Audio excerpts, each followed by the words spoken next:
Hi, welcome to Portal to the New Earth. I'm honored today to have as my guest Neil Gaur, who has founded Portal to Ascension. He's been hosting both online and in-person events with some of the most cutting-edge people working on the transformation of consciousness and the earth. And what prompted me to invite him today was because recently he covers in his own work himself, he does presentations on so many incredible topics. But he recently was talking about sound, and sound is the first chapter in my book, Portal to the New Earth. And so it prompted me to reach out to Neil to have him on today's show. And of course, we'll dive into a lot of that information, but we're just going to see where all of this goes. So thank you, Neil, for being here. Thank you, Harlan. I was really happy to be here with you, brother. All right. So we're going to just dive into why. Well, first of all, I'd like to just touch on a little bit. It's so interesting. I call my project Portal to the New Earth, your Portal to Ascension. They're nearly synonymous. So why don't you just give a little overview of your background and how you came to create Portal to Ascension and what your intentions are with doing that. Yeah, sure. Well, whenever I give the background on Portal to Ascension, always goes back to birth. I was raised in England, London, and I was born into a Hindu family. So I pretty much just followed all the rites and rituals. I went to the temple, which we call mandir in Hindi, and I would even be singing, like I would be singing what we call bhajans, which are hymns, in our church, in our temple. But in retrospect, looking back at it, I didn't really even think about God. This was all just a cultural thing that was expected of me and that I just did. And there was no real like end goal to this. Like, what is this really all about? And then when I came to the US, I was 12 years old. A few years later, around 1999, 2000, I started seeing a lot of similarities in Christianity to Hinduism, specifically the Krishna story. I was seeing a lot of similarities to Jesus Christ and Krishna. And there's a reason why Christ and Krishna have that same part of the name. And it even goes back to Christos, Osiris. There's a similar story being repeated over and over. And since I was never told that my religion that I was raised in was the only way, it gave me an opportunity to really explore what these possibilities are. Because even my mom said Jesus existed, but I was raised Hindu. So I was wondering, why is it that I'm Hindu, but we're saying that all these other prophets for other religions existed? Because all you hear in the Western world is that everybody believes their way is the only way. So because of that, I started looking and found, as I said, the Krishna Jesus story. And then I started wondering, is there a root of all religion? Because Jesus seems so close to Krishna that I was curious to know if whether the Jesus story was just a remake of an older story or if Jesus was really like actually existed. So as I started looking for the root of all religion, I went further and further back until I found the Sumerian scriptures, the Sumerian tablets of creation. And in those, it's pretty much the source text for many ancient religions, including all three Abrahamic religions. And within that, we have a story about that a lot of people probably heard of the Anunnaki and the Elohim. And instead of God, it's talking about gods, right? And instead of gods, it's saying star beings and where they're from and their planet and all this stuff. So this was the milestone moment. So I was like, okay, wait a second. Either all religion is BS because it comes from an ancient text that is a sci-fi story, right? Or maybe all these visitations, apparitions, light beings, angels could actually be like some sort of extraterrestrial life form, right? And that's what started me out around 2001, 2002. I went into conspiracies as well at the same time, look following the bloodlines, all that. And it was a good 8 years of deep research, attending events, going to lots of channelings, hundreds of channeling events I went to, t talking to beings from Sirius, talking to beings from Essassani, Arcturus, asking hundreds of questions, and then even traveling around the US with a few of them and doing events. And then in 2008, I um, I had already created an online group called 2012 Consciousness, Mind Evolution, and Presence. And it was just a place for people on Facebook to put information out in regards to these topics. And in 2008, when I shifted, that was the year I shifted from like a fear-based conspiracy mindset to that of the bigger picture, that this is all happening for us, not against us, that's when I had the dream to change the name to Portal to Ascension. And we've been creating events ever since. Wow, there's a couple of things you mentioned in there that I want to touch on because as I was raised Jewish, but I came across Eric von Daniken's Chariots of the Gods as a Mhm. little kid, I think even around 10 years old. And I resonated with that so much more than all of the contrived monotheistic religions. It made so much more sense to me than, and it's funny because I did get to see Eric von Daniken recently at one of the contexts in the deserts, where, Mm. he's basically saying the Bible is telling these same stories like you saw in the Sumerian texts of, you know, extraterrestrials being who we're calling angels and God. So that really shaped my life. And then I also came across the Starseed Transmissions, which was written by Ken Carey in the early 80s, the Pleiadian channeled information. So all those things, really shaped my life. And then again, it's interesting because I started building my portals for Burning Man in 2004, but by 2008, that's when I was like going full tilt and wanted to create a dedicated website just for them, not just as an offshoot of my other work. And I first called it 2012 Portals, just like Mm. you had 2012. And then I That's realized, hilarious. oh, I don't know if I want to be fully linked with the 2012 thing. So I Yeah. quickly changed it to just transportals. Portal to Wow. the New Earth didn't come about until 2014 when I started hosting an event in Joshua Tree and came up with that name with the owner of the property, Boulder Garden Sanctuary. Garth and I, were discussing having an event there with my portals, and Mm. he's like trying to create the new earth on this property, and that's where Portal to the New Earth came from. But this Whoa. interesting parallels at 2008, we were both like kind of launching full tilt the work that Yeah. we both are still. 2008 was a huge year for a lot of people. A lot of people I know woke up in that year or had some sort of milestone event. That was also when the market crashed, right? The Great Recession, whatever, which was also in alignment with a lot of people shifting careers that were occurring. Yeah. But it's interesting because I shifted from 2012 as well because I didn't want to be pinned down to a specific date. And the reason why I changed 2012 is I realized it wasn't about a date. It Yeah. was it was about a continuous process of ascension. I first heard about 2012 being the end of time, not through the Yeah. whole Mayan calendar and Jose Arguelles popularizing it, but I actually knew Terence McKenna back in Uh, 1986, and yep. he had his time wave zero, which definitely predated the popularity of that whole Mayan calendar ending in Hmm, 2012, and he pinpointed 2012 as this end of time. And yet, it's interesting because there's a recording of Terrence giving a talk when I first met him uh, and we're discussing 2012, and I actually argue with him about 2012 not being the end of time. So in some ways, I take full responsibility for us hmm. not shifting in 2012. Okay, so That's funny. yeah, It was the end of ages was what the actual thing was, which symbolizes time. But then that's the thing. It was taken and people think that end of age, end of time means end of everything, right? But yeah. it's just the end of time as we know it, because time is becoming more than linear as well. Yeah, it's definitely a shift. Like a lot more yoga studios opened up after 2012. A lot more people woke up Yeah. in Yeah. 2012. And it's a slow thing. I kind of liken Definitely. the 2012 as to like a going over a mountain pass. And you keep driving. And actually, I was harmonic convergence 1987. That Mm. was supposed to be the big shift then Yeah. too. So the way I liken it is that in 1987, that's when you hit the foothills and you start going up and up and up. Mm. 2012 is when you get to the top of the mountain and you see the sign that Mm. you're at the top of the pass, but you still got to go down the other side to get to Yeah. where you're going.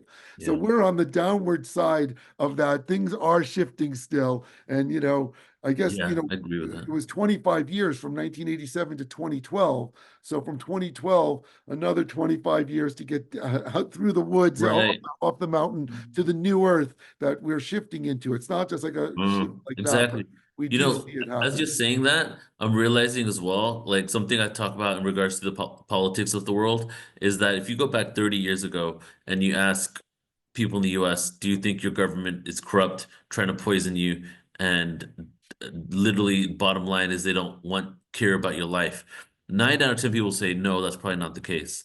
But now you'll have nine out of 10 people saying yes, if not 10 out of 10, right? Yeah, And honestly, it happened around 2012 right. because when Obama went in 2008, there was this huge hope around the whole, and then we realized that they're all part of it. You know what I mean? And Yeah, yeah.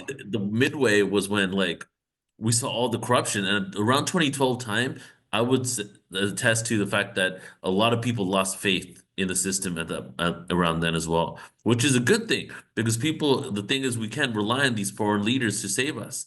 It's really about finding our own sovereignty within and realizing that we're our own saviors. Yep. Well, this is great. Well, this is a good way to kick off our talk, but I really am excited to now dive into the specifics because you have so much information to share. And to anyone who's seeing this video right now, go look up Neil and go look at all of his incredible, not only interviews with other people, but just his own presentations on so many subjects, because really amazing. But I started working with sound. I'm a musician, and Mm, look, there's a bass guitars right over there and a bass nice. amp right over there. And I came up with this thing with a bass guitar way back when I was dropped out of college and I was forming a new wave rock band in 1980, and I was getting a bass guitar to feed back. Like I'm into hard rock, Hendrix and The Who and all Yeah, this. yeah. And I wanted to see what the lowest note I could get my bass to feed back. And I leaned the bass on the amp and I detuned the strings to subsonic, so they were just loose. If you plucked them, they wouldn't make a note. But because the amp was making it feed back, it started to make this rumbling, purring sound. And it was random, and it sounded like almost like talking, like brum, brum, brum, brum, brum, brum, brum, brum. And I started to do events when I moved into New York City with the band, and I went to art school, and I called it the Quasar Wave Transducer. And I did it at a good number of events around Manhattan, where it was part of these weird, like, sound parties and things, and people experienced it, but it was always like, yeah, so it's just sitting there rumbling away.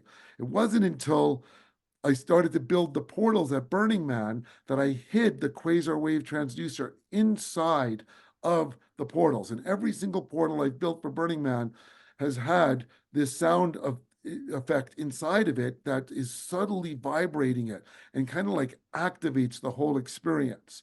So I've been working with sound on that level with this Mhm. sound feedback device. And Wow. so when came time though to write my comprehensive overview of all the portals and why I build them, the Hmm. very first chapter in my book is called Sound, the cornerstone of creation.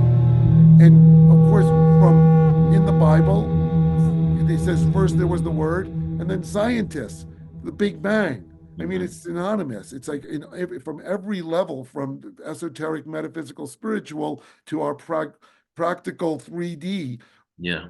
acknowledge that sound is this underlying principle that has brought everything into being. And I know Exactly. you have studied some of that. So it's like I came up with a good few questions with the help of ChatGPT to go through to have this discussion. So I'll just even read. It says, can you share your perspective on how sound acts as the fundamental creative force in reality, and what ancient traditions or spiritual Yes. teachings resonate most with this? Yeah. So get your All right. feedback to kick this off. Well, I love this one because this is cool because this is something new that you might not have heard on my presentations because I only figured this one out 5 months ago, 4 or 5 months ago. So yes, most of this you're gonna know already. Yes, there was the beginning was the word. All creation stories and origin stories pretty much speak about sound in the beginning.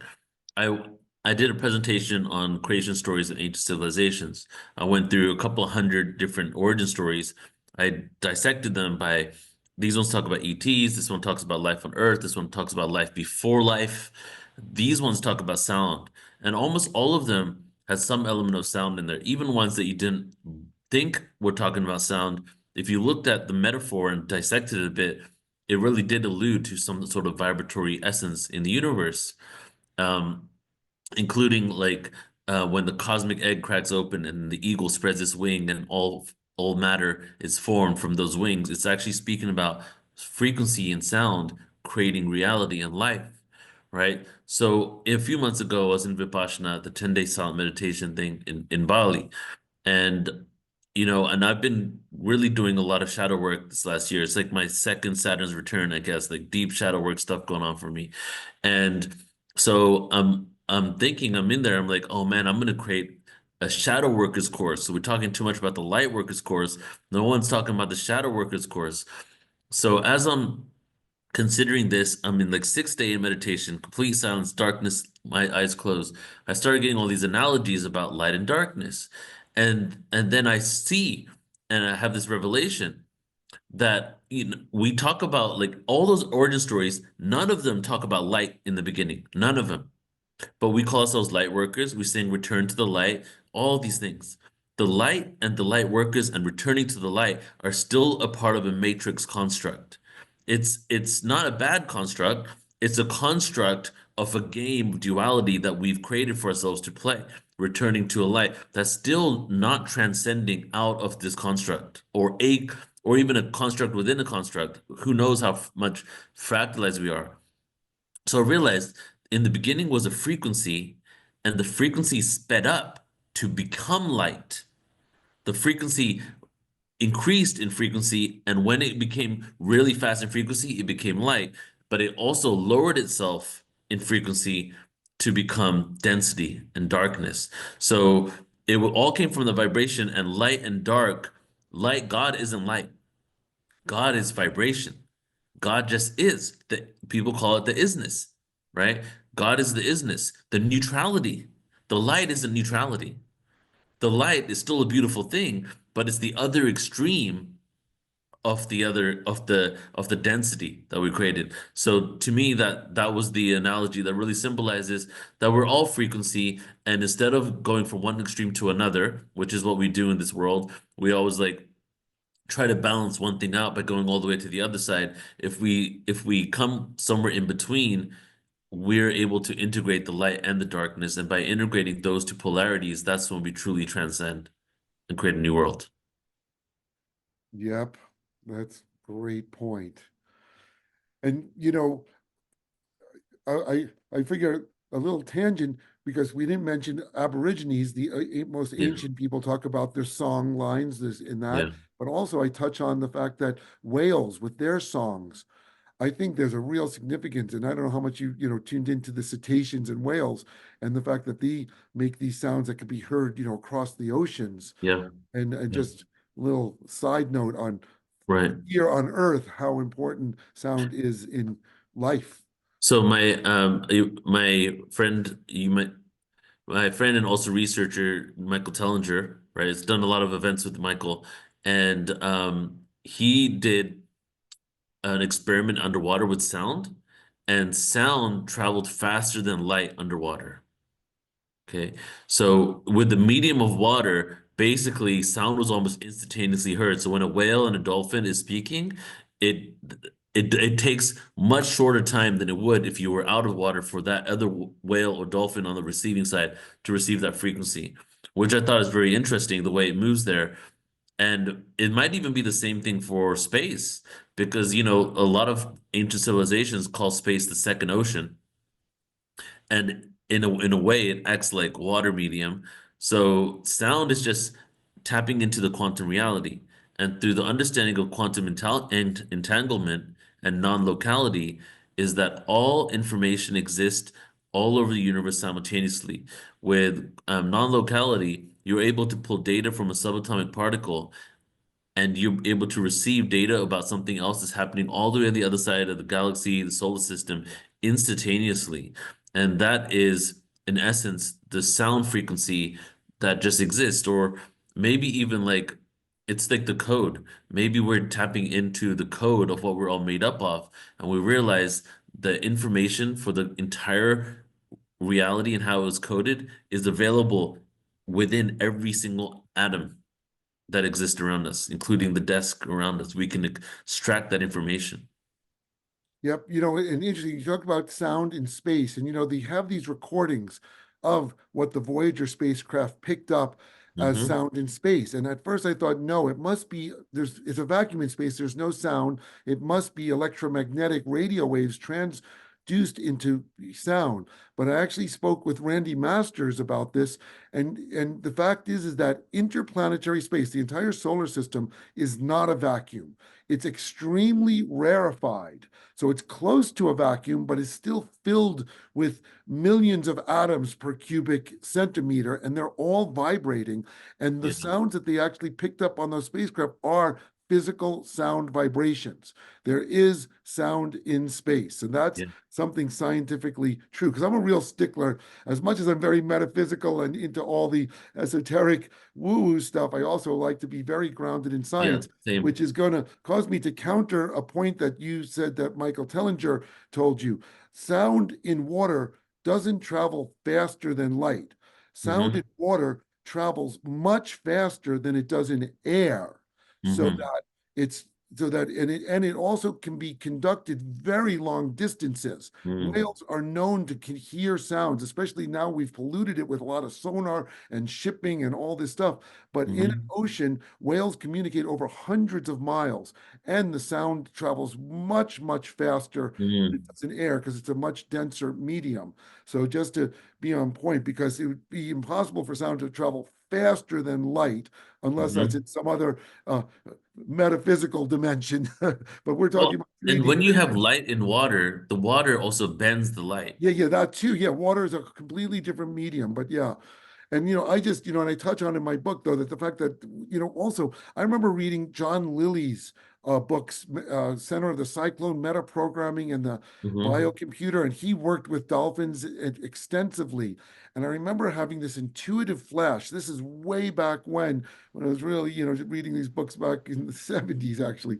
And I had like almost a telepathic connection to a whale or whales, Hmm. to understand that their consciousness is so much more vast than human Oh consciousness. yeah, Like the man. cetaceans and whales, and people have been working with dolphins and whales and communicating, like Joan Ocean. I've been connected with her and her work for a Hmm. while, and that it's a lot more profound.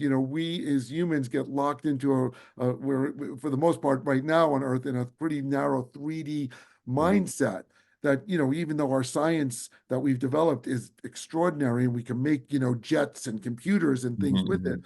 to go into consciousness and to see the fact that these whales and what they're doing with their singing is actually like laying a formative groundwork for all other life and consciousness on the planet. That's kind of like, Yeah, it's so interesting. It's interesting to me that we project what we consider intelligence and advancement, you know? So like what we do, like if we say if you told like a regular layman that dolphins and whales are way more advanced and actually can have full thought processes and interact and communicate in a way, even have feelings and emotions, it's almost like we would project, why can't they build a civilization like we can, you know? But ultimately, they're operating on probably like a gamma wave frequency in their brainwave, genius state. And the way they're communicating is such a higher level of consciousness that they don't need to have all these devices and all these things probably to even exist. Absolutely. Yeah. This is a whole nother avenue, which I don't want to get sidetracked on, but exactly true that I believe that they are extremely conscious beings that are responsible for the way life on the planet is. And they're Hmm. able to, if you think about it, they're just living free in the ocean. They don't have a mortgage. They don't have to go to work. They I just get know, right? fish come by. They get to eat. So And that in sounds some like ways a they're good life. smarter than us. Yeah. So take that as it is. Let's jump into some more aspects of sound. Which, of course, the next thing that comes up are these ideas of the science of sound. I don't know how much we want to go into that, but that's part of the discussion. Are there cutting edge? Well, first of all, I'll just throw out there, science is showing how sound can be used for levitation. Yeah. That's one of the things I've come across. And Yeah. or sound in Yeah. sacred geometry. I talk about my quasar wave transducer Hmm. actually being in my portals to represent the concept that the geometries that I'm building, which are solid structures, are actually vibrational energy patterns. So it's kind of like symbolizing that by having this sound vibration inside of a solid geometry. So those are a Hmm. couple of ideas which you might have some insight or input to share. Yeah.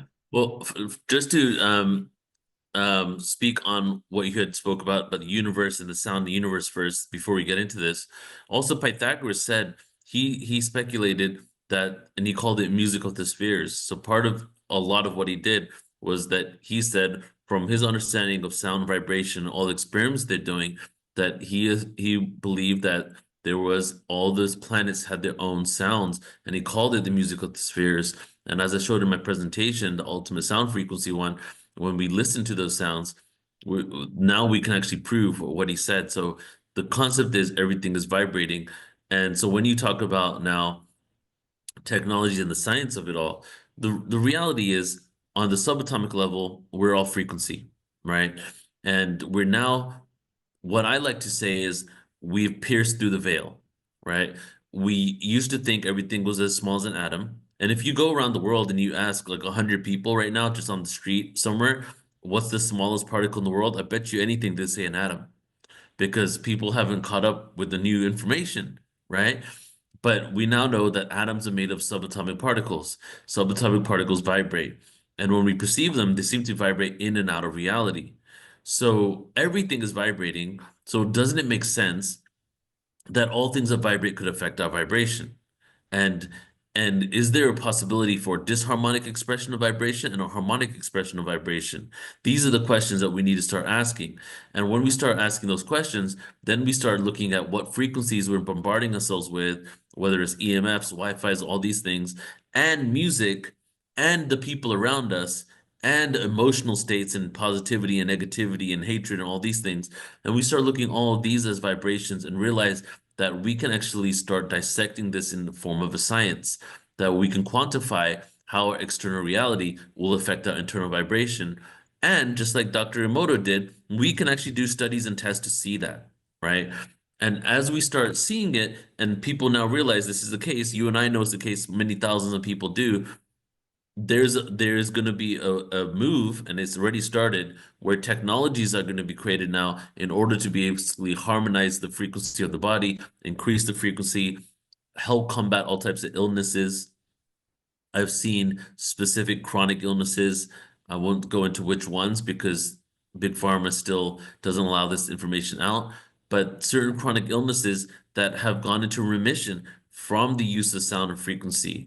So what I like to say is that it's 50% science, sound, 50% belief system.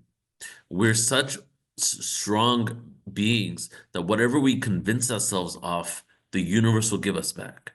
Okay, so if you convince yourself, like say, I used to do sound healings at a Himalayan salt cave in Inland Empire, and there was all types of random people. Most of them weren't spiritual, just people going for spa days, right? And we would do group sessions, and I would do 10 minutes of the science of sound before we do the sessions. And but a lot of people in there just came like, how on earth can sound help me do that? That doesn't make any sense. This can help me with this can help me with that. No, I don't believe it. So you're so strong that your lack of being open to it will literally close it off. But there still is that frequency that exists, and the frequency will have an effect on you, but the more you're open to it and you understand that we're vibration, the more you expand your consciousness to realize what's around you has to be intentional, then these frequencies can actually penetrate and heal. And that's part of it. We're going to the healing part now. But then the other thing is, if you don't learn the lesson, let's say you have a chronic illness and you get healed from some sort of sound frequency that makes it go into remission, but you got that chronic illness because you hated yourself, you're resentful about your parents, your upbringing, you were riddled with depression, you didn't know where the root was, and now that frequency healed it, okay? But you're still that same person. That's when you get that sickness coming back in full force. You know what I mean? So it's like there's an element of the reason why disharmony is around us is because we perpetuate it, and learning the lesson coupled with the sound frequency helps us come to healing, I feel. Yep, and of course, this is going to then segue into the fact that sound bath, sound healing has become such a huge thing this day. And but I'm going to keep it connected to the question we were just on, the scientific aspect of sound, Hmm. because, and I'll kick it off. I'm right now just picked up and reading this incredible book by Lynn McTaggart called The Field. And Lynn Okay. McTaggart has developed a type of sound healing that's called biofield tuning. And what she found out is that by using tuning forks in the aura in the field around her Mm. patients, she can go back in time and affect things the further away from the body. That's one of the premises of our biofield tuning. But Yeah, you I've know, read her as book too. wishy-washy and esoteric as it sounds, she wrote this book, The Field, that is an incredible compendium of all of these actual very scientific studies, not just in sound, but on all levels of Yeah. the underlying nature of reality, touching on like, remote viewing and all of these other things where people are meditating can affect, random number Mm. generators. And she puts all of this information very, very scientific. These are all like, studies, and it's an incredible book. So that's why I figure we'll transition from talking about the science of sound and then go into talking about how it's used in these sound Yeah. baths and sound healing and the fact that you Right. do this work. So yeah, please, love to So hear your a thoughts. few things here, taking notes as you're speaking, and I'll tie it in there, make it full Yeah, circle here. yeah, First, I want to just take a step back and say that, you spoke about sacred geometry. So we have five senses. We have more than that, right? They're all coming online, but five within this 3D reality.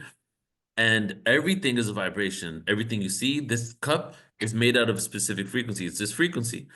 So, every single sense you have perceives frequency in a different way.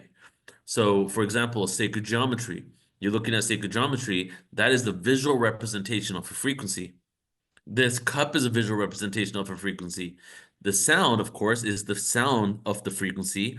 The smell, even essential oil, people measure it in hertz, has a frequency. So all of that is, different vibrations. And then cymatic patterns is a great example, that the sand plate experiments that you might have heard of, that when people put sand on top of this vibrating plate, they put different hertz frequencies, and all of a sudden incredible complex geometrical shapes come about, which shows you that these frequencies actually have a geometrical counterpart, right? So every sense can be affected with it, which goes back in intentionality. You keep things around you, you put sacred geometry around you, you listen to these sounds, you have essential oils, whatever.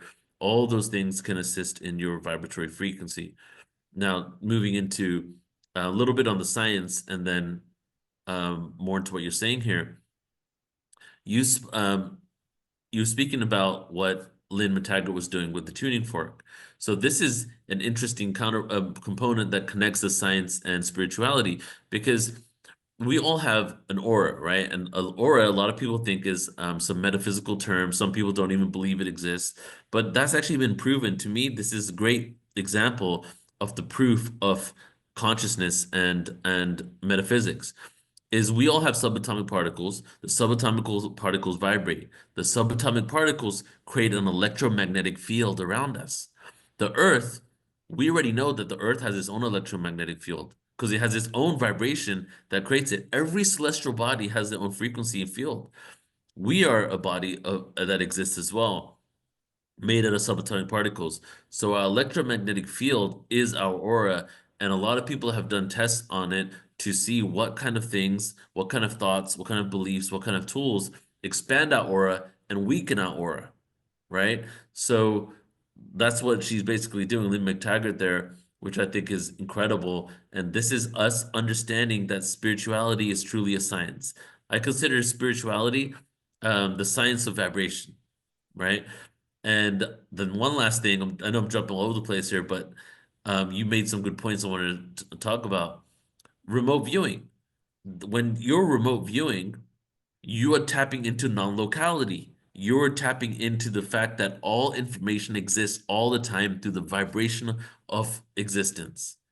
Because how else can you be sitting here in this room, close your eyes, tune into something, and then all of a sudden you're able to view different things that are happening on the other side of the world, right? So these are all been done, have been done. Governments are doing remote viewing, and it's been going on for some time, but it hasn't become the norm in society yet. So that's what we're on the precipice of. We're on the precipice of, as you know, getting to a world where this is going to be commonly known and accepted, implemented, and even maybe taught to us from early stage in life. Yeah, I just want to touch on the remote viewing. It was interesting that that was in the book, but I've studied a little bit of it over the years. Ingo Hmm. Swann is kind of one of the foremost people Yeah, in the remote viewing field. And the story goes that, the government was getting interested in this in like the late 60s, early 70s. So he just said, I know what I'm going to do. They're about to launch the Voyager spacecraft that's going to fly past Jupiter. I'm going to remote view Jupiter, not just any the other side of the Earth. And I'm yeah, going to see what information I get, write it down, record it. And when the spacecraft gets there, it will verify whether that's true or not. And what he saw was a ring around Jupiter, which we don't yeah, observe here from Earth. And he also saw extremely high temperature energy field. And when he said this stuff, the people were sending the spacecraft, you're crazy. Sure enough, the space Voyager got there and it detected everything he saw. And yeah. that's when the government was like, okay, There's he's something onto here. Yeah. something, and it has become part of it. But and it touches in to this fact that the underlying nature of reality and the being vibration. But it's a little bit of a tangent. So anyway, Yeah. yeah. So should we move? Is there any other things you need to comment on, or let's move ahead with Let's move what? on. Yeah, what's Yeah. next? Well, so what do we have here? Do you see sound as a universal language connecting different dimensions or planes of existence? How does this shape our approach to reality? Oh, that's a And good what one. role do you think the sound will play in humanity's future of evolution, especially as we expand our understanding of multidimensional realities? That's a good question for you. Woo! All right. So sound being a universal language. I don't know if they taught you this when you were raised, but I was raised in England, and when I was raised, they said to me that mathematics is the language of the universe. You heard that one, right? Yep. Mathematics, the language of the universe. If we speak to ETs, different life forms, we'll probably use mathematics. When we send in messages to space, which is a huge tangent that we can't get into now, we sent binary code, right? And mathematical intervals, and we receive back a message, which is another story. And so they believed it was math, right? And yes, it is. However, that's only one side of it all. To me, the language of the universe is music, because the music and mathematics, well, sound and mathematics, musical sound and mathematics are the same thing, but a different way of explaining it. One is masculine based linear way of explaining it, not linear in the term of time, but just a linear way of creating mathematics. This equals this equals that. And the other one is the creative metaphoric expression way of saying it. And that now we have the sacred dance again of the masculine and feminine polarities, where the masculine polarity is the mathematical quantum physics, and that's very fact-based.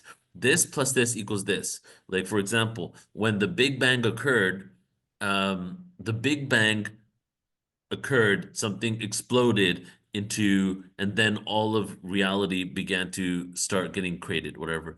And then the musical kind of expressive way of saying it is there was infinite source matter that exploded into countless possibilities and infinite expression. Okay? Same thing, but one explained like almost harmoniously, one explained factually. So when now we are understanding that s- quantum physics equals sound and mathematics combined as the expression of the universe, right? And I would say like going into even on Earth here, we music means so much to us. Sound and vibration means so much to us that even dementia and Alzheimer's patients, when they forget people and things in their life, they still remember songs. Okay? It's ingrained in our soul to understand that. So I feel it's like it's a beautiful way of expressing on Earth, but also throughout the cosmos. It reminds us of the original source. That's what we came from. We came from Yeah. the celestial sound. We came from the universe, the one verse. And like you say, though, mathematics and sound or music are definitely related. And Yeah, I like this. I was equating it though, like with that double slit experiment that shows that light is both particles and yeah, waves. And the mathematics is kind of like the particle way of yes. looking at things, and sound is the wave way of looking at things. And That's a good earlier on, one. you were talking about how everything is just is. And I actually, when I was in design school, I came up with a design philosophy called is-ism. That because everything just is, and if we look at the universe, everything from here on planet Earth, from a rose or an apple tree to galaxies and planets, they just are, they just is, and Hmm. yet they have design principles to them. But I like the word is because it's I, which is kind of like the particle, and then Mm. S, which is the wave. Mm. I So love it's that. like the wave particle in the isness of everything. And so, yeah, Oh, that's beautiful. that's a great. Yeah, I'm gonna use that one and I'll credit you, okay?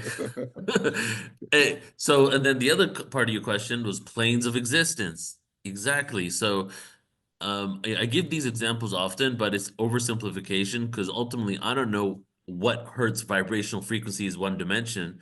But we can consider, say, just for ease of explanation here, that 0 to 100 hertz is one dimension, 100 hertz to 200 hertz is the next dimension.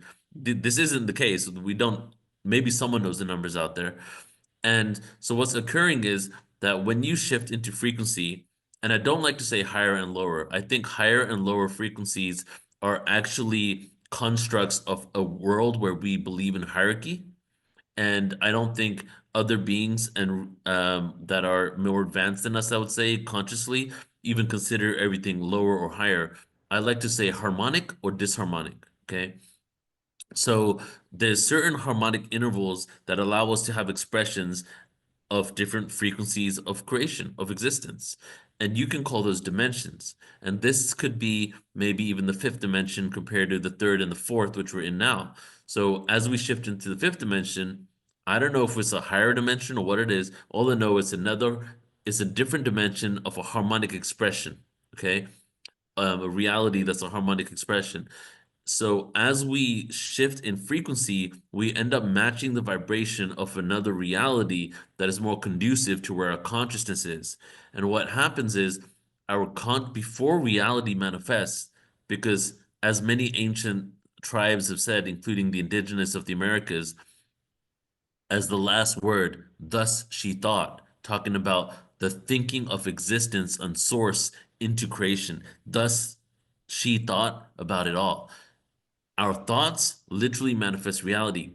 The mind of God created everything.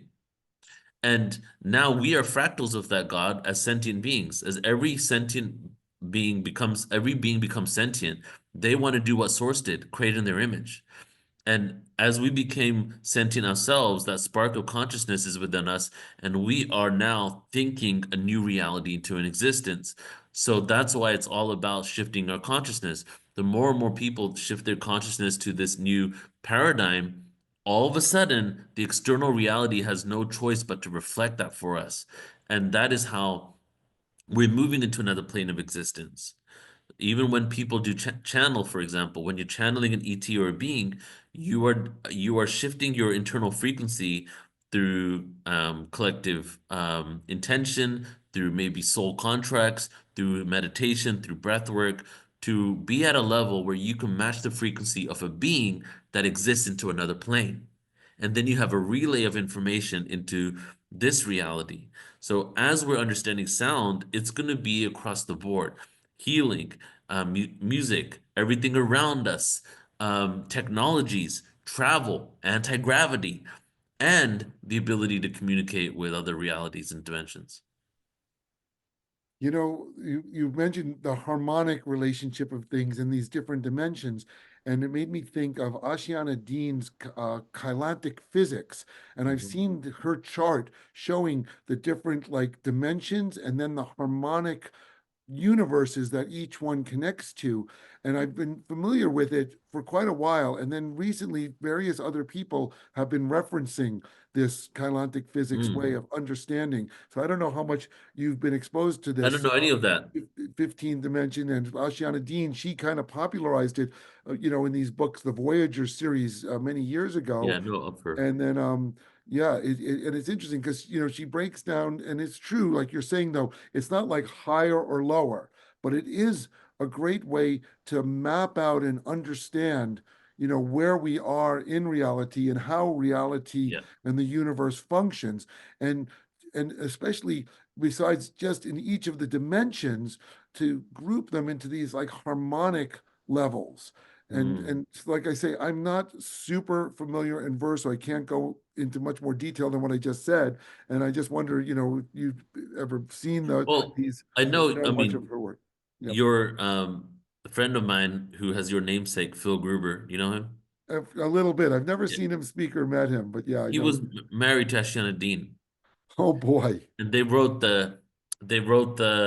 lot of the stuff together. He was like her muse, I guess. Oh It's wow. what so he spoke countless times on Portal Ascension, so he speaks about her information, you know. Yeah, But I've never gone deep into her. I've known of her. right. I've never gone deep into it. And but it makes sense to me. And to go on the hierarchy point, is interesting. I guess the what it is that we have created on this reality that if you're lower, you're worse off or you're not as good as what's higher, right? So it's almost like, oh, we need to become these higher advanced beings. We need to, and the more we want to become something because we don't think that this is good, the less likely we're going to become it, right? It's paradoxical.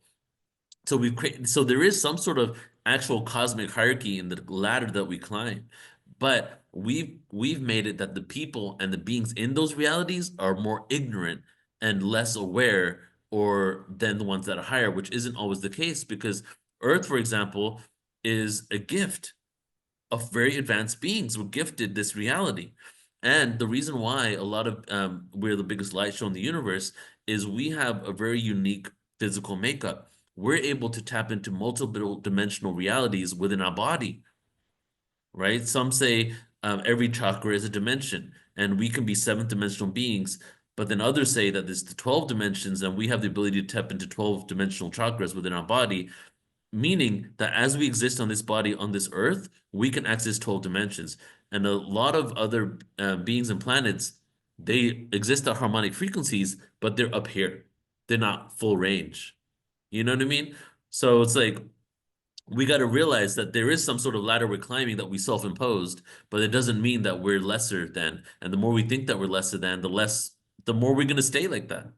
No, in some ways it's kind of reversed, coming down into lower, more physical Yeah. density. We're on the cutting edge of creation. The higher dimensions is where everything came from, God, Yeah. source, and then these higher angelic realms, and now here down in this very dense physical and with time and all these things. And of course, part of it is the fact that there has been that kind of this veil that's cut us off from knowing. And so Exactly. and like you say, it's been reversed though. We think like we're less, and that but no, we're yeah. So it's a great point. It's very paradoxical, as you Yeah. as you And mentioned, and I think it's important though to kind of like to flip that view and to see that here we are. We are already and have always been the higher dimensional beings yeah. that are now coming into this form of this density. And now at this point here on Earth, with this shift taking place, we're like kind of reconnecting and reawakening to all those dimensions. So, Right. You yeah, know, it's interesting, like just to like speculate here and just to have a philosophical conversation, that if we were created, if originally from source, that means we were created from the utmost oneness, right? We did nothing to deserve that. We just came about. But we deserve Earth. We did a lot of stuff to get this reality here. And it's not like it was a punishment. It was, to me, it's like we've experienced so much. We know what the oneness is. We know all this.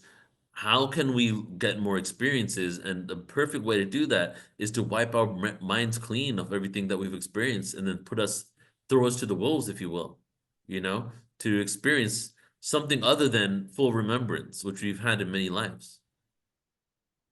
yep. Well, this is great. So, we're going through, like I said, we have like these great prompts that were brought up. And the next one is about personal experience. And I'd like to know a little bit more. You were talking about how you've done sound baths for people. Yeah. And so I'd like to know both. your personal experience in sharing and working with sound, and also your personal experiences of how of what you have happened to you through various sound healings or things, Yes. just to keep it on a direct experience Well, note here. lots of, I mean, I've done, so when I first started doing sound healing events, 2009, and then I started traveling with my friend Dr. Dream, that you might know because he's a Oh yeah, big yeah. brand. He was like my first few, we did like, I don't even know, probably did 100 something events together in a few years, Oh wow. traveling around. He's When he great. first started doing the tour that he does, the first event was us together. And so then he was like bringing all these sound tools. So I was playing with him there. That's how I learned it all. And sound was really what tapped me into quantum physics. And quantum physics is what made me believe spiritual information more because I realized it's the science. And since then, can't even count how many sound healings I did. When I was with my ex wife as well, we would travel and do sound healings. We did them at the Salt Cave, other places. And just a couple of experiences that people have had. I'll give you two. Once there was a while in the early years of Portal to Ascension, 2011 and 2000 to 2012, that the main source of income for us to continue event was selling Tibetan bowls that my cousin in India was sending to me. So we'd have Conch-Lab Expo, a bunch of different expos. We'd be selling bowls there, right? Tibetan bowls. And we'd have didgeridoos. So I was at this one expo in San Diego, and somebody had TMJ, lockjaw in her face, right? And she had like 10 out of 10 pain for years. And so we were doing sessions on people, like 20-minute sessions, and there was three of us in this booth. So we all blasted the didgeridoo in her face on her lockjaw for like 20 minutes, right? And I kid you not, after that, like we waited a few minutes, the pain had dissipated. It may have come back, something could have happened, but the vibration from that had created a relief that she hadn't received in a long time. Another one would be in another place in California. Sometimes what we would do as well, people would call us and we would do like house calls where they would get a group of people and and then we would do sound healing for them. So my friend invited us over to do it at his house, and he had 4 or 5 friends over. And so we're playing our instruments, and I'm playing it over this one lady, and I could see that she's like a little uncomfortable, and she's touching the side of her body. And then she goes, we're done. She goes home, and then she calls my friend up, and she goes, "I've been having some issues over the last 2 years where I can't get my period, right?" And she goes, "As soon as I went home, I got my period." And but the interesting thing was I was playing on that area, like around her room and her sacral, and all the bowls and the didgeridoos we had were D for the sacral chakra. They were all sacral chakra instruments, and we didn't even plan for it. We just went and we just grabbed a bunch of bowls and instruments and didgeridoos and took it with us. We didn't even realize we took all D stuff, right? And that was like literally from that experience, she could feel something moving within her, and there was some sort of alignment that occurred, right? So I have like many stories like that. For myself, sound is listening to binaural beats is like really how I started with this, and utilizing specific frequencies to cultivate certain types of experience, coupled with breath work, has been the modality that's helped me out the most. But I would say that my favorite sound is not using sound tools at all. It's using our own voice because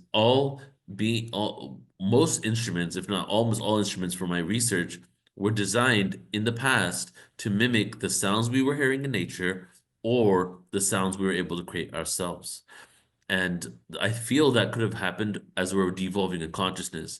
We're at a place of higher consciousness at one point where we did not need external tools to cultivate harmony. We're able to do it ourselves. And so some of the tools that were created, for example, when there was a sound in Mongolia of this waterfall that was hitting these rocks in ancient times. And as it was hitting these rocks, it would create a double octave sound. And the Mongolians, they ended up creating a chant that's a double octave chant when they're singing in their voice, but it was designed to mimic the sound in the waterfall, right? And even Tibetan bowls and utilizing a voice and all that. So my favorite one is chanting. And when I teach courses on sound, I teach three different ways of chanting. First, we do the chakra sounds because that's the most common. Then we do the seed sounds, which is connected to the chakra sounds as well. And then we do the what's the next one? Then we do the vowels, chanting the vowels. Because that's a whole tangent we can go down some other time maybe about when the vowels got implemented into language. And we chant the vowels, which also trigger different parts of our body.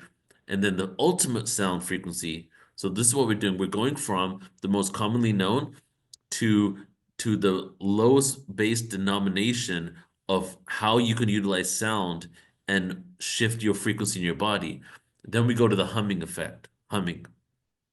And through humming, we cultivate all types of hormonal responses in our body. NO2 production is increased, all types of illnesses and sicknesses actually start getting harmonized. And with humming, you can actually move this sound all over your body into different areas. So we experiment with it. We do all these sounds for the different ones.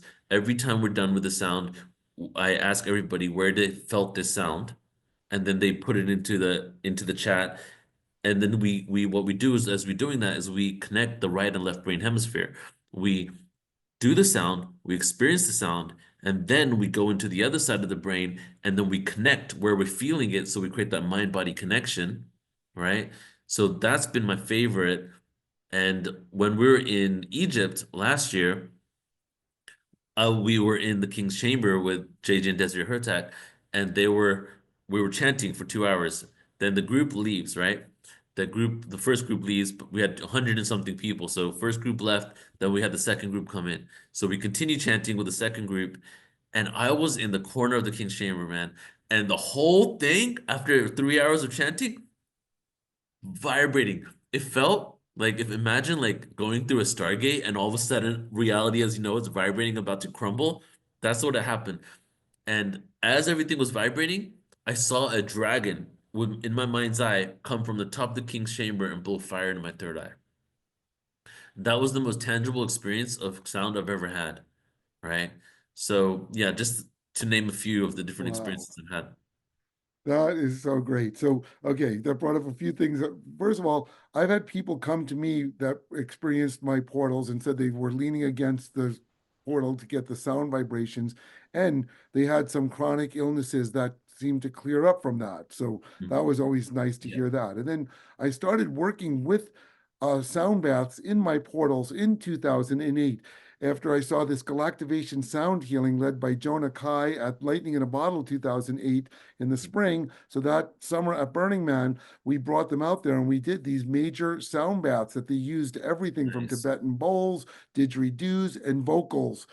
And then I started doing my event, Portal to the New Earth, here in Joshua Tree, and the focus of the event were to bring a variety of different sound healers.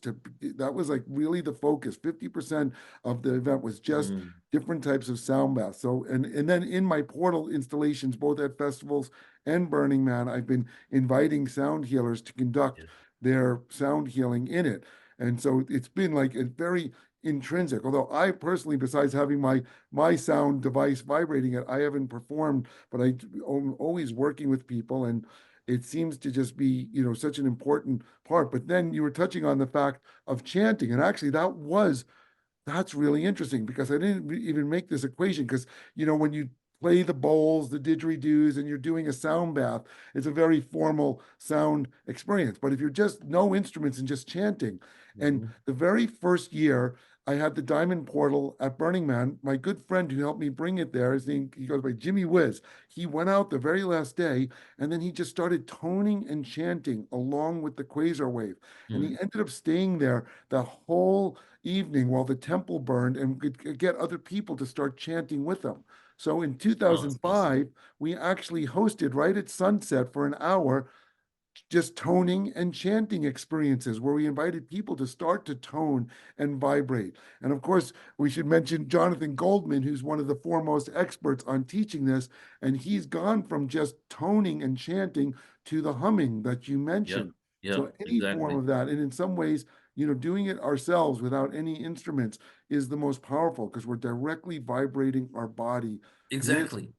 this. So, uh, you know, two things. I mean, we've been on for quite a while, so I want to wrap it up. But once you started mentioning it, I think it would be really cool to just spend maybe a few minutes to have you go through, and I'll chant with you. Just and people listening to this can have that experience.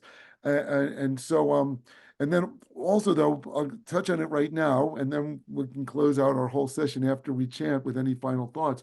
But the idea of how Portal to the New Earth and Portal to Ascension may overlap or collaborate in the future. I'm working on bringing back Portal to the New Earth events, but not here in Joshua Tree, but at Arcosanti in Arizona, which is this Mm. experimental urban laboratory city of the future. And of Wow. course, if I do it, I want to bring in various teachers and sound healing. And since you have such a great base of that, I see a possibility of us collaborating in the future Hmm. like that, because that would be, I think we have so much to offer, and I'd be so excited to work with you. So we'll see if that comes, how that can come to Yeah, I be. love that. But Yeah, I'm way yeah, down.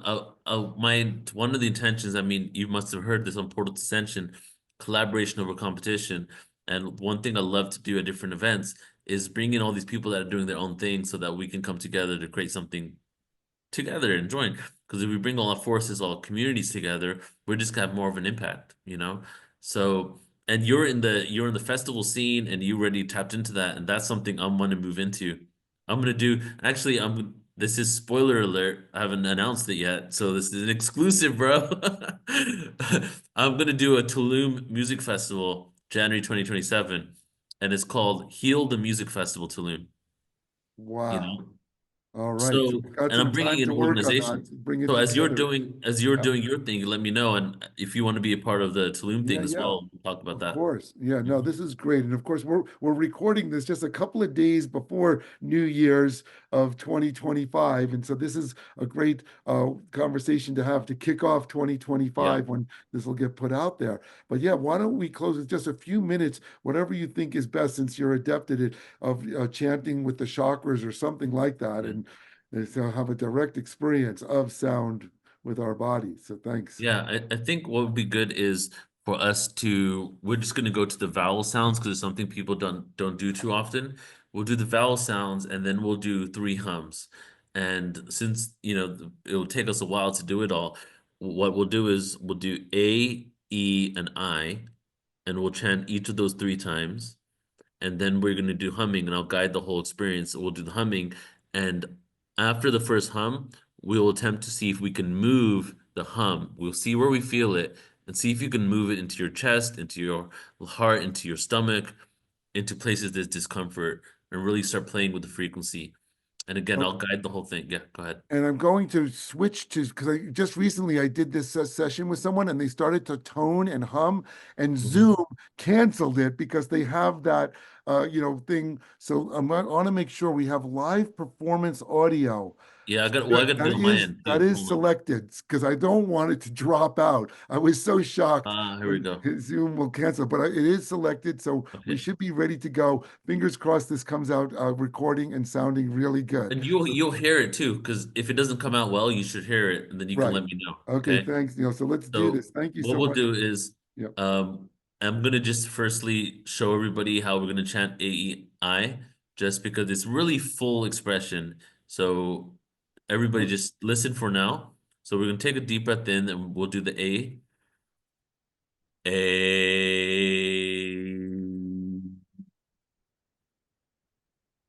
That's even short. It's going to be longer, but you can see how we go A. It's really A-Y-E-E-E-E because that's how A sounds. So you're doing the full thing.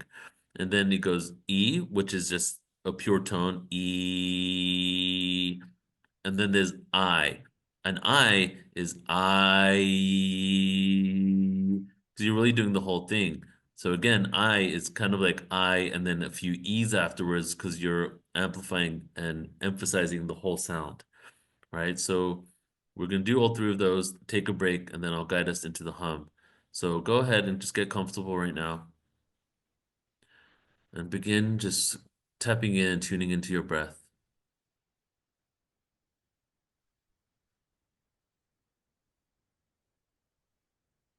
Begin to breathe a little deeper. And we're going to do each sound 3 times, A, E, and then I, 3 times each. On the next exhale, let's begin with the first one, A. A.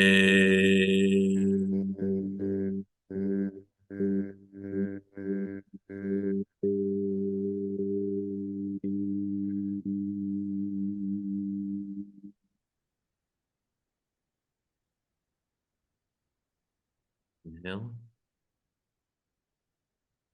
A.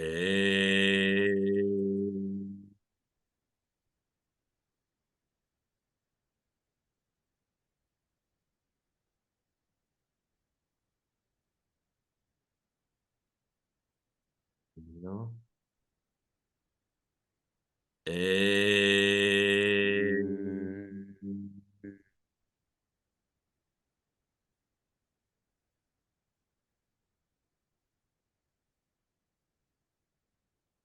Inhale. I. E, I'm sorry. Inhale for E. E.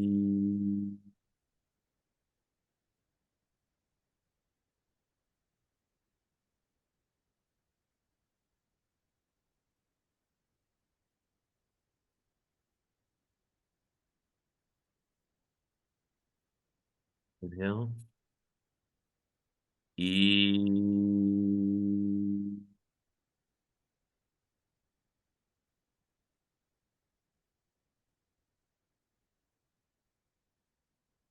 One more time. E.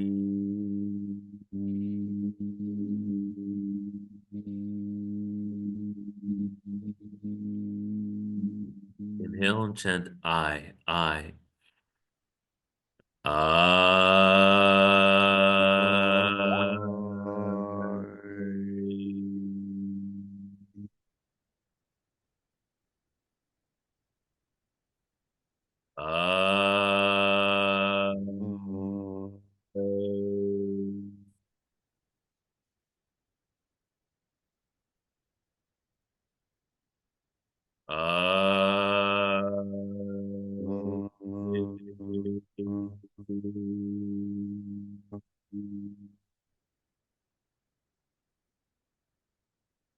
Keep your eyes closed.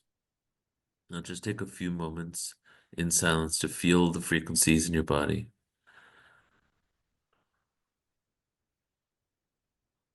Feel how your body is right now. Is there pressure, sensation, vibration, heat, whatever it may be?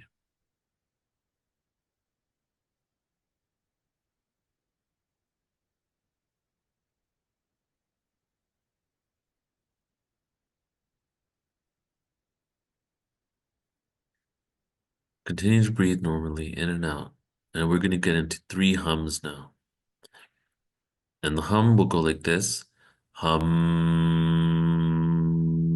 Again, amplified and intensified and emphasized.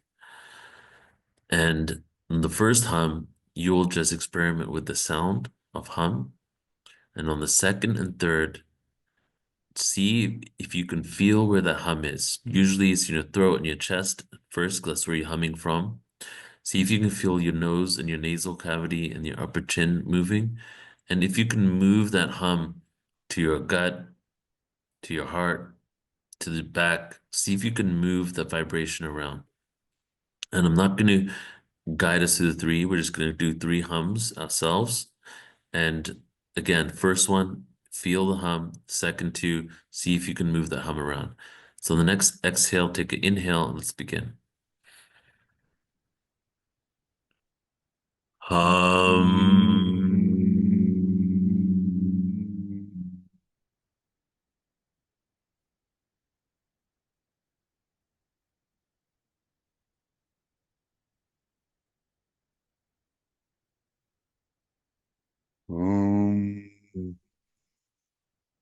Um,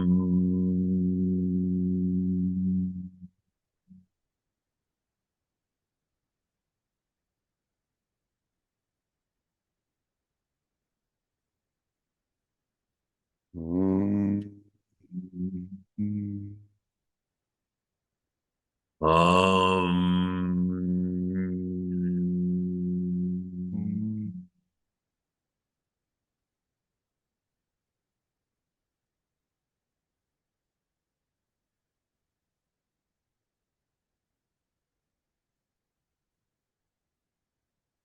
and sit with that, sit with the frequency within you. Tune into your body. Tune into the areas that you felt the frequency vibrate. Your throat, your mouth, your chest, stomach, wherever you may have felt it. Connect to the inner frequency of who you are. Connect to your own inner vibration.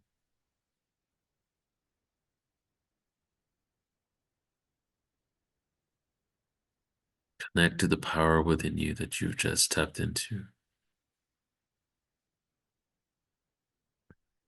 And spend a moment here giving gratitude to your body and your ability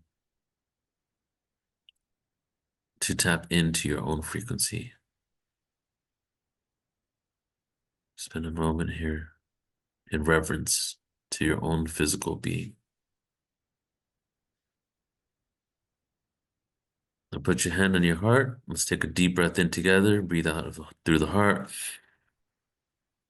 Let it out with a sigh. Ah. Ah, ah. Then go ahead and open your eyes. Oh, thank you so much. That was great. Thank you, Of man. course, that was just a quick little touching on it. And like you said, like your experience in the King's Chamber, and like when my friend and I were doing hour-long chants and hummings, you really dive into this. You Oh, yeah, really can have some really profound exactly. experiences. I mean, this was just scratching the surface just to get a little inkling of Yeah, how we can affect our bodies and our consciousness directly through sound. So, yeah, Neil, man. this has been great. Thank you so much for joining me Thank you, today. brother. And, I look forward to whatever comes about of us collaborating Yeah. between our Portal to Ascension with Portal to the New Earth. And I'll be sure to put, links to your, both YouTube and website so people can easily find the work that you're doing. And any last closing statements? I'm just so grateful that we had this Yeah, opportunity. just I feel a shift within myself right now. I feel within your energy too from what we just did. It's wow, man. Every time I do it, I'm still amazed. You know? And every time I do it, I realize I don't do it enough. Because we have this available to us. You don't have to like, oh my God, please ETs come down to me so I can realize how great I am. You know what I'm saying? That's like the path of least resistance is to realize you have your own voice. And through that, you can create so much. So thank you for asking me to do this because I just got like 20 minutes of meditation in 5 minutes just because we did this together, you know? Yeah, it's true. And I'm always just so caught up in my head and thinking about things and talking about things. And that's really the only intention I had in doing this. And then, once you started talking about it, I said, no, we've got to do a little bit of the experience. Yeah. And it was only a little, but it really helped me a lot. Yeah. And whoever's listening to this, hopefully that's actually the real point. We covered so many great ideas and topics and information in this presentation, but what it really boils down to is just start to chant and hum and breathe. And you can really, that's one of the biggest things you can do to affect and heal yourself. And then Yeah. therefore go out and help with the whole world with this shift that's taking place. Exactly. You know what? I just had to, remember He-Man, the show He-Man? Yeah. I just had a visual in my head of I have the power. Remember how he says that when he becomes He-Man? It's realizing that you have the power. And that's the way we're going to move on here. We're not waiting for a savior. We're not waiting to be saved. There's no ET's going to save us. Even when I do invocations now, it used to be like calling benevolent ETs, calling the angels, calling the dragons, blah blah blah. And I still say all that, but then I end it with call in our highest aspect of ourselves. We Right. forgot that it's weird that. Great point. That's a great way to end it because that Yeah. is really the most important thing, not to look outside ourselves, to know that we are part of this divine creation and we have Yeah. the direct connection to source to bring it in to heal ourselves and therefore heal the world and to create this incredible You shift were. that we're part Yeah, of. exactly. Portal to Ascension, portal to the newer. Thank you, Neil. Thank you, All brother. I right. And appreciate thanks you. everyone who's Yeah. listening to this. And of course, remember to like, subscribe, share this with your friends, get the word out there. Till the next Portal to the New Earth uh, interview and podcast. We'll see you there. Okay, Neil, take care. Thank you, brother.